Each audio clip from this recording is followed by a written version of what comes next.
ਧੰਨ ਵਾਹਿਗੁਰੂ ਸਾਹਿਬ ਜੀ। ਤਿਲੰਗ ਘਰ ਦੂਜਾ ਮਹਿਲਾ ਪੰਜਵਾਂ।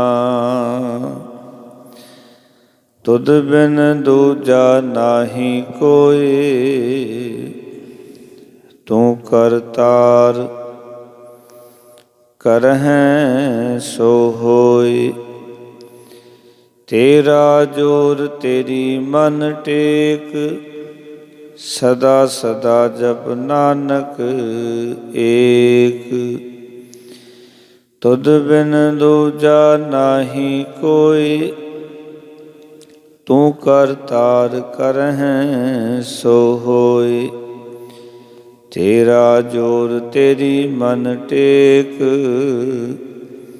ਸਦਾ ਸਦਾ ਜਪ ਨਾਨਕ ਏਕ।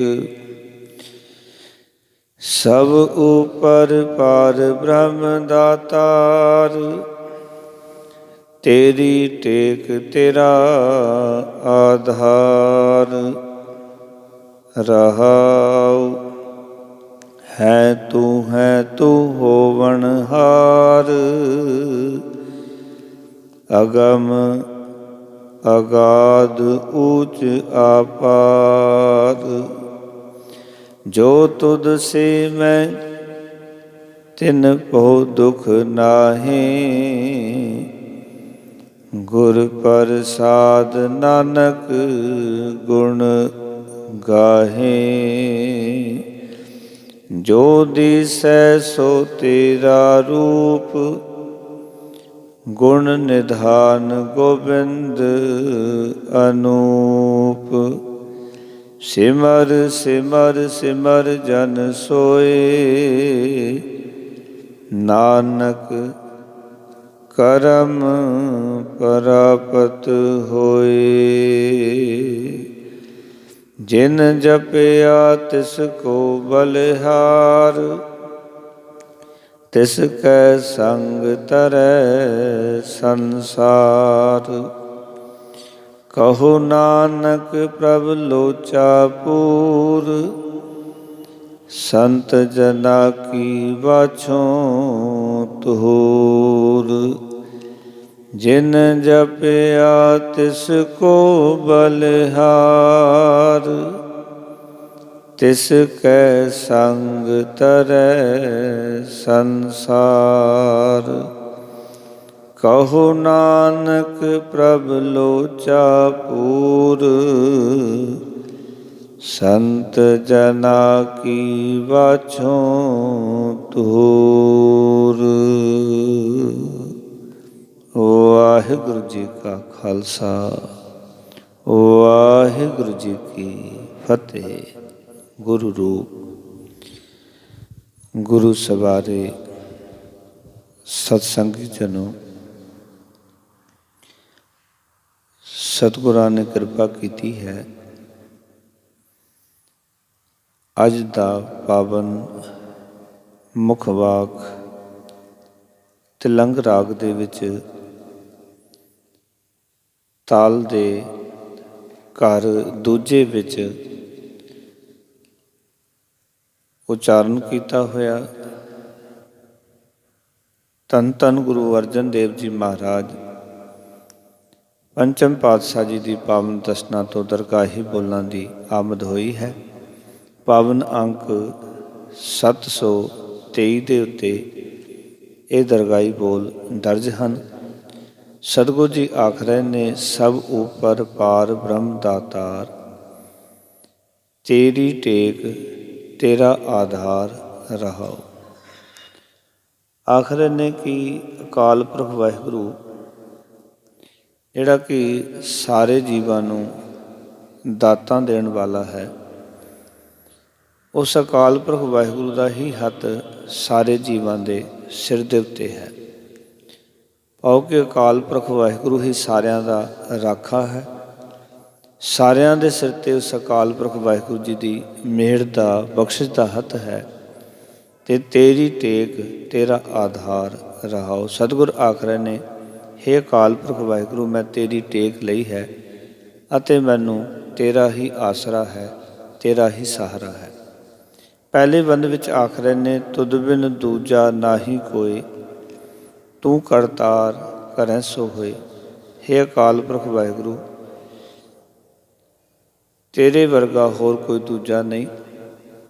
ਜੋ ਤੂੰ ਸੰਸਾਰ ਦੇ ਵਿੱਚ ਹੇ ਕਰਤਾ ਪੁਰਖ ਸਭ ਕੁਝ ਬਣਾਉਣ ਵਾਲੇ ਪਰਮਾਤਮਾ ਕਰਦਾ ਹੈ, ਉਹੀ ਜਗਤ ਵਿੱਚ ਹੁੰਦਾ ਹੈ। ਤੇਰਾ ਜ਼ੋਰ, ਤੇਰੀ ਮਨ ਟੇਕ, ਤੇਰਾ ਹੀ ਸੰਸਾਰ ਦੇ ਵਿੱਚ ਜ਼ੋਰ ਹੈ। ਇਸ ਕਰਕੇ ਮਹਾਰਾਜ ਕਹਿੰਦੇ ਨੇ, ਮੇਰੇ ਮਨ ਵਿੱਚ ਤੇਰੀ ਹੀ ਟੇਕ ਹੈ ਤੇ ਸਦਾ ਸਦਾ ਜਪ ਨਾਨਕ ਏਕ। ਹੈ ਨਾਨਕ, ਸਦਾ ਸਦਾ ਉਸ ਅਕਾਲ ਪੁਰਖ ਵਾਹਿਗੁਰੂ ਜੀ ਨੂੰ ਜਪਦਾ ਰਹੋ, ਸਿਮਰਨ ਕਰਦਾ ਰਹੋ। ਜਿਹੜਾ ਅਕਾਲ ਪੁਰਖ ਵਾਹਿਗੁਰੂ ਦਾ ਜ਼ੋਰ ਸਾਰੀ ਕਾਇਨਾਤ ਵਿੱਚ ਹੈ, ਸਾਰੇ ਜੀਵਾਂ ਦੇ ਉੱਤੇ ਹੈ। ਅਗਲੇ ਬੰਦ ਵਿੱਚ ਮਹਾਰਾਜ ਜੀ ਆਖ ਰਹੇ ਨੇ ਦੂਜੇ ਪਦੇ ਵਿੱਚ, ਹੈ ਤੂੰ ਹੋਵਨਹਾਰ। ਹੇ ਪਰਮਾਤਮਾ, ਤੂੰ ਹੀ ਹੈ, ਤੂੰ ਹੀ ਹੋਵਨਹਾਰ ਹੈ, ਸਭ ਕੁਝ ਕਰਨ ਵਾਲਾ ਹੈ। ਤੂੰ ਅੱਗੇ ਵੀ ਹੋਵੇਂਗਾ। ਤੂੰ ਅਗਮ ਹੈ। ਅਗਾਧ ਦਾ ਅਰਥ ਹੈ ਡੂੰਘਾ, ਉੱਚ ਦਾ ਅਰਥ ਹੈ ਉੱਚਾ, ਪਾਰ ਦਾ ਅਰਥ ਹੈ ਬੇਅੰਤ ਹੈ। ਜੋ ਤੁਧ ਸੇਵੈ ਤਿਨ ਪਹੁ ਦੁਖ ਨਾਹੀਂ। ਜਿਹੜੇ ਅਕਾਲ ਪੁਰਖ ਵਾਹਿਗੁਰੂ ਤੈਨੂੰ ਸਿਮਰਦੇ ਹਨ, ਉਹਨਾਂ ਨੂੰ ਕੋਈ ਨਾ ਤਾਂ ਡਰ ਹੈ ਸੰਸਾਰ ਦੇ ਵਿੱਚ, ਨਾ ਹੀ ਕੋਈ ਦੁੱਖ ਜਿਹੜਾ ਉਹਨਾਂ ਨੂੰ ਪਹੁੰਚ ਸਕਦਾ ਹੈ, ਸਤਾ ਸਕਦਾ ਹੈ। ਗੁਰ ਪ੍ਰਸਾਦ ਨਾਨਕ ਗੁਣ ਗਾਏ। ਹੇ ਨਾਨਕ, ਗੁਰੂ ਦੀ ਕਿਰਪਾ ਸਦਕਾ ਅਕਾਲ ਪੁਰਖ ਵਾਹਿਗੁਰੂ ਜੀ ਦੇ ਗੁਣ ਗਾਏ ਜਾ ਸਕਦੇ ਹਨ। ਇਹ ਸਤਿਗੁਰੂ ਜੀ ਇੱਥੇ ਸਮਝਾ ਰਹੇ ਹਨ। ਆਖ ਰਹੇ ਹਨ, ਜੋ ਦਿਸੈ ਸੋ ਤੇਰਾ ਰੂਪ। ਜੋ ਵੀ ਕੁਝ ਦਿਖਾਈ ਦੇ ਰਿਹਾ ਹੈ, ਹੇ ਅਕਾਲ ਪੁਰਖ ਵਾਹਿਗੁਰੂ, ਇਹ ਸਾਰਾ ਹੀ ਤੇਰਾ ਰੂਪ ਹੈ। ਗੁਣ ਨਿਧਾਨ ਗੋਬਿੰਦ ਅਨੂਪ। ਹੇ ਗੁਣਾਂ ਦੇ ਖਜ਼ਾਨੇ, ਹੇ ਗੋਬਿੰਦ, ਹੇ ਉਪਮਾ ਤੋਂ ਪਰੇ ਪਰਮਾਤਮਾ, ਇਹ ਜੋ ਵੀ ਕੁਝ ਦਿਖਾਈ ਦੇ ਰਿਹਾ ਸੰਸਾਰ ਦਾ ਪਸਾਰਾ, ਇਹ ਸਭ ਤੇਰਾ ਹੀ ਰੂਪ ਹੈ। ਤੇ ਮਹਾਰਾਜ ਕਹਿੰਦੇ, ਸਿਮਰ ਸਿਮਰ ਸਿਮਰ ਜਨ ਸੋਏ, ਨਾਨਕ ਕਰਮ ਪ੍ਰਾਪਤ ਹੋਏ। ਕਹਿੰਦੇ ਨੇ ਸਿਮਰ ਸਿਮਰ ਕੇ ਉਸਦੇ ਜਨ ਜਿਹੜੇ ਨੇ ਉਹ ਸੋਭਦੇ ਨੇ। ਤੇ ਹੇ ਨਾਨਕ, ਪਰਮਾਤਮਾ ਦੀ ਪ੍ਰਾਪਤੀ ਪਰਮਾਤਮਾ ਦੀ ਬਖਸ਼ਿਸ਼ ਦੇ ਰਾਹੀਂ ਹੁੰਦੀ ਹੈ। ਪਰ ਉਸ ਦਾ ਸਿਮਰਨ ਜਿਹੜਾ ਉਹਦੀ ਕਿਰਪਾ ਨਾਲ ਹੀ ਮਿਲਦਾ ਹੈ, ਉਹਦੀ ਬਖਸ਼ਿਸ਼ ਨਾਲ ਹੀ ਪ੍ਰਾਪਤ ਹੁੰਦਾ ਹੈ। ਫਿਰ ਅਗਲੇ ਵਚਨ ਕੀਤੇ, ਜਿਨ ਜਪਿਆ ਤਿਸ ਕੋ ਬਲਿਹਾਰ।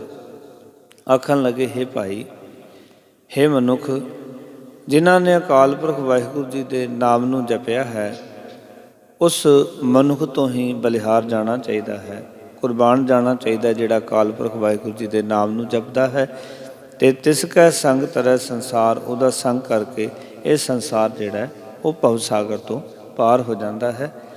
ਕਹੋ ਨਾਨਕ ਪ੍ਰਭ ਲੋਚਾ ਪੂਰ। ਨਾਨਕ ਆਖਦਾ, ਹੈ ਪ੍ਰਭੂ, ਮੇਰੀ ਤਾਂਘ ਪੂਰੀ ਕਰ, ਮੇਰੀ ਇੱਛਾ ਪੂਰੀ ਕਰ। ਕੀ ਤਾਂਘ ਹੈ ਸਤਿਗੁਰੂ? ਕਹਿਣ ਲੱਗੇ, ਸੰਤ ਜਨਾਂ ਕੀ ਬਾਛੋ ਤੂਰ। ਮੈਂ ਤੇਰੇ ਜਿਹੜੇ ਸੰਤ ਨੇ, ਗੁਰਮੁਖ ਜਨ ਨੇ, ਉਹਨਾਂ ਦੇ ਚਰਨਾਂ ਦੀ ਧੂੜ, ਵਾਛੋ ਦਾ ਅਰਥ ਹੈ ਮੰਗਦਾ ਹਾਂ, ਉਹਨਾਂ ਦੀ ਚਰਨਾਂ ਦੀ ਧੂੜ ਲੋਚਦਾ ਹਾਂ। ਇਹ ਮੇਰੀ ਇੱਛਾ ਹੈ। ਹੇ ਮੇਰੇ ਮਾਲਕ ਪ੍ਰਭੂ, ਮੇਰੀ ਇਹ ਇੱਛਾ ਪੂਰੀ ਕਰ। ਇਸ ਤਰ੍ਹਾਂ ਗੁਰੂ ਸਾਹਿਬ ਜੀ ਨੇ ਪਾਵਨ ਸ਼ਬਦ ਦੇ ਰਾਹੀਂ ਸਾਨੂੰ ਇਹੀ ਗੱਲ ਸਮਝਾਈ ਹੈ ਕਿ ਸਾਰੀ ਕਾਇਨਾਤ ਦੇ ਵਿੱਚ ਸਾਰਿਆਂ ਦਾ ਰਾਖਾ ਅਕਾਲ ਪੁਰਖ ਵਾਹਿਗੁਰੂ ਆਪ ਹੈ। ਸਾਰਿਆਂ ਦੇ ਉੱਤੇ ਉਸ ਦਾ ਹੀ ਹੱਥ ਹੈ। ਇਸ ਕਰਕੇ ਮਨ ਵਿੱਚ ਉਸ ਦੀ ਟੇਕ ਤੇ ਉਸ ਦਾ ਆਸਰਾ ਲੈਣਾ ਚਾਹੀਦਾ ਹੈ। ਉਹਦੇ ਅੱਗੇ ਆਪਣੀ ਫਰਿਆਦ, ਬੇਨਤੀ, ਅਰਜ਼ੋਈ, ਅਰਦਾਸ ਕਰਨੀ ਚਾਹੀਦੀ ਹੈ ਔਰ ਉਸ ਤੋਂ ਬਲਿਹਾਰ ਜਾਣਾ ਚਾਹੀਦਾ ਹੈ। ਉਹੀ ਸਾਡੀਆਂ ਇੱਛਾਵਾਂ ਪੂਰੀ ਕਰ ਸਕਦਾ ਹੈ, ਉਹੀ ਸਾਡੇ ਉੱਤੇ ਕਿਰਪਾ ਕਰ ਸਕਦਾ ਹੈ। ਸੋ ਇਤਨੀਆਂ ਬੇਨਤੀਆਂ ਪ੍ਰਵਾਨ। ਸਾਰਿਆਂ ਦਾ ਧੰਨਵਾਦ ਜੀ। ਆਇਆਂ ਨੂੰ ਫਤਿਹ ਦੀ ਸਾਂਝ ਕਰੋ। ਆਖੋ ਜੀ, ਵਾਹਿਗੁਰੂ ਜੀ ਕਾ ਖਾਲਸਾ, ਵਾਹਿਗੁਰੂ ਜੀ ਕੀ ਫਤਿਹ।